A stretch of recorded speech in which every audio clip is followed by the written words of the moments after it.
Daughter, with the hope of restoring pride in the town, has reached the final of this year's Britain in Bloom competition.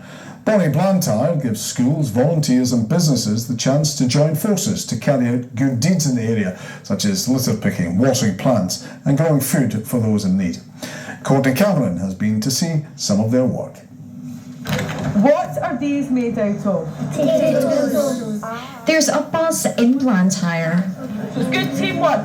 Getting gardening tips from Susan and her mum Margaret is a highlight of the week for pupils in the area. I love watering the plants. That's my favourite bit with the hose. To face up when you're planting them so they can grow and then they'll go down. The best thing about coming here is there's just so much nature around you. There's like so many plants and it's fascinating. The produce grown here by volunteers, schools and businesses is all donated to local food banks and those in need. It feels good to donate your stuff because you know that you made that and you're making a change to help more people.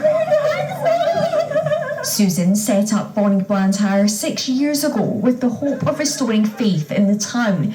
She started with small projects such as sunflower growing and litter picking, but it's expanding and has its own community garden.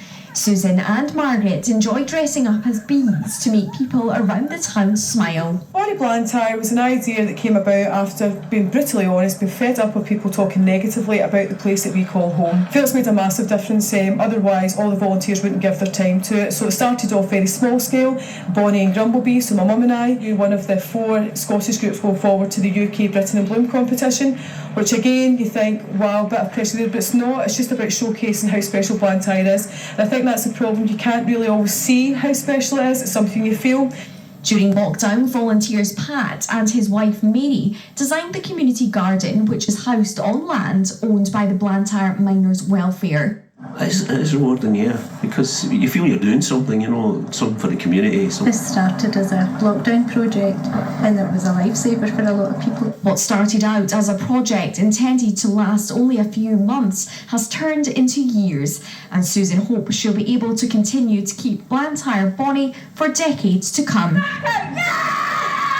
Courtney Cameron, STV News, Blantyre.